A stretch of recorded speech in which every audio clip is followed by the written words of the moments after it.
कोशी प्रदेशका सामाजिक विकास मन्त्री माननीय पाँचकर्ण राईज्यू, प्रदेश माननीय यशोदा कायस्थज्यू, उपमेयर ऐन्द्र विक्रम बेगाज्यू, मन्त्रालय मातहतका आदरणीय सरहरू, धरान उपमहानगरपालिकाका प्रमुख प्रशासकीय अधिकृत अम्बिका चौलागाईज्यू, इलाका प्रशासन कार्यालयका प्रमुखज्यू, दायित्वमा आसीन नेपाल सरकारका विभिन्न तहका आदरणीय व्यक्तित्वहरू, धरान उपमहानगरपालिकाका 20वटै वडाका वडा सचिवहरू, कार्यपालिका सहसचिवहरू, समकालीन राजनीतिक दलका आदरणीय नेता साथीहरू र यो रोजगार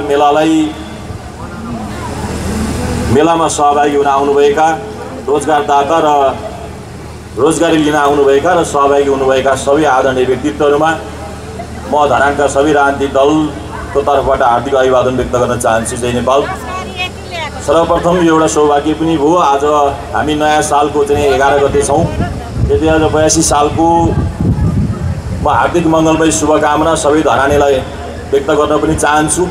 हामीले 81 सालमा कतै केही उपद्रव गऱ्यौँ, 81 सालमा कसैलाई होचो अर्गलो गऱ्यौँ, 81 सालमा कसैको मन चाहिँ दुखायौँ भने अब 82 मा त्यसलाई चाहिँ सम्याएर जाने प्रेरणा पनि मिलोस् र आज अर्को एउटा सौभाग्यको दिन पनि हो।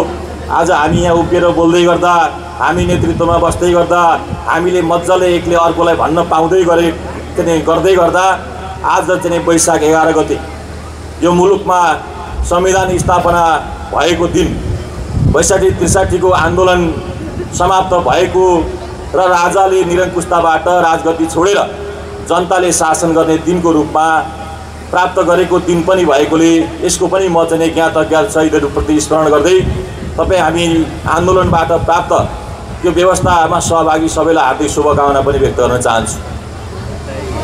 हामी आज धरानमा नयाँ प्रकृतिको कार्यक्रममा छौँ।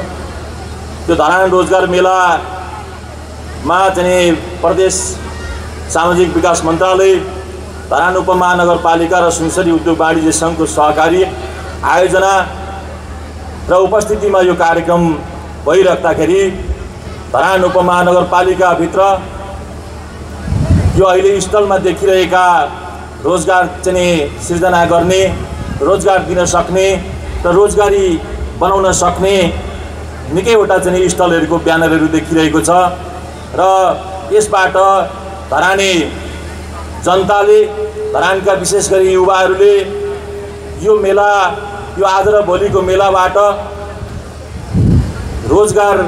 रोजगारी भएर धरानमै आफ्नै चाहिँ जन्मथलोमा काम गर्ने अवसर चाहिँ यो मेलाले प्राप्त गरोस्। यसबाट चाहिँ त्यो फाइदा हामी धरानेहरूले लिन सकौँ र अघि उद्योग वाणिज्य सङ्घको अध्यक्षज्यूले भन्दै हुनुहुन्थ्यो विदेश जानबाट पलायन हुने गरी, विदेश चाहिँ नजाने गरी यहीँ बसेर रोजगार गरेर आफ्नो जीविकोपार्जन गर्न सक्ने उद्देश्यले 3टा चाहिँ निकायबाट यो कार्यक्रमको आयोजना हुँदै गर्दा त्यो स्थायित्व र त्यो रोजगारी पनि प्राप्त होस् भन्ने शुभकामना पनि व्यक्त गर्न चाहन्छु। हामी धरानेहरू यो अहिले हामीले लगाइरहेको फुलको थोका जस्तै मिलेरै बसेको ठाउँ छ।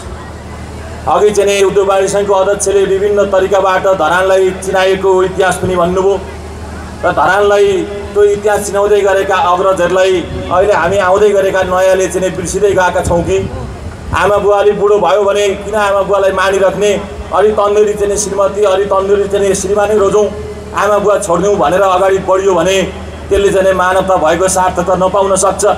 त्यसले गर्दा हिजो धरानलाई चाहिँ उहाँले भने जस्तै गरेर विभिन्न अवस्थाको पहिचान दिँदै गरेका ती अग्रज चाहिँ धरानेहरू, त्यो धरानलाई चाहिँ निर्माण गर्ने ती व्यक्तिहरू, ती सङ्घ संस्थाहरू, तिनीहरूलाई चाहिँ अहिले हामी नेतृत्वहरूले बिर्सिँदै गयौँ भने भोलि हामीलाई पनि पर्सि आउने नेतृत्वले घुसुक्कै बिर्स्यो भने फेरि हामीले चाहिँ बालुवामा पानी हाले जस्तो हुन्छ। त्यसले गर्दाखेरि आफूले अपनत्व, आफूलाई चाहिँ सम्मानित हुन मन गर्दा गर्दै अर्कालाई अपमानित गरियो भने त्यो फेरि मासतिर फर्केर थुक्दा आफ्नै मुखमा झरे जस्तो पनि हुन्छ। त्यसले गर्दाखेरि एकले अर्काको अस्तित्व स्वीकारेर मै मात्रै हो सबै, म हो भन्ने शब्द त्यागेर हिजो गिरिजाप्रसाद कोइराला आदरणीय हाम्रो नेतालाई एउटा आरोप थियो, के भनेको गिरिजाप्रसाद कोइरालाले म भनेको म जे बोल्छु त्यही गर्छु उसको मात्रै हो र नेपाल भन्ने चलन थियो। त्यसैले अहिले हामी कता कता म वादी भइरहेछौँ कि भन्ने अनुभूति पनि धरानले गरिरहेको छ। हामी वादी हुनको लागि आजको यो पवित्र दिन र चाहिँ यो राम्रो कार्यक्रमले सबैमा चाहिँ त्यो सद्बुद्धि पलाओस्। हामी जसरी चाहिँ मिलेर बसेका थियौँ, पत्ता चाहिँ 1 वर्ष 2 वर्ष 3 वर्ष 5 वर्ष अझै भयो 10 वर्ष 15 वर्ष 16 वर्ष त हामी चाहिँ तलै बसेर यस्तै नै कार्यक्रममा सहभागी हुने हो। त्यसले गर्दा जस्तो थियौँ त्यस्तै हौँ, जसरी चलिरहेको छौँ त्यसरी नै चलौँ, सबैलाई एउटै डोरीमा बाँधेर लान सकौँ र यो रोजगार मेलाले चाहिँ रोजगारी प्राप्त गरोस्। यहाँ कल कारखाना उद्योग धन्दा भाषणमा मात्रै होइन, फेसबुकमा मात्रै होइन, युट्युबमा मात्रै होइन, साँच्चै स्थापना हुन्। यहाँ फलानी फ्याक्ट्री बन्दै छ अरे भनेको 1-2 वर्ष अगाडिको कथा अहिले त्यहाँ चाहिँ तपाईँको ढोका बन्द भएको हुनु भएन, त्यहाँ काम हुँदै गरेको हुनु पर्यो। त्यसमा चाहिँ हामीले राजनीतिक दलहरूले सघाउनु पर्ने गर्नुपर्ने हाम्रा 20 जना वडा अध्यक्षहरू हुँदै हुनुहुन्छ, उहाँ मार्फत हामी जोडिएकै छौँ। त्यहाँ पनि हामी सँगै छौँ, राम्रो काममा सँगै हुने बाचा व्यक्त गर्दै यो कार्यक्रमको पूर्ण सफलताको र लाभान्वित हुनलाई सक्ने चाहिँ कार्यक्रमले चाहिँ प्रेरणा मिलोस् भन्दै मन्त्रीज्यू, नगर प्रमुख, नगरपालिका र उद्योग वाणिज्य सङ्घलाई हार्दिक आभार व्यक्त गर्दै बिदा हुन्छु। धन्यवाद, नमस्कार, जय नेपाल।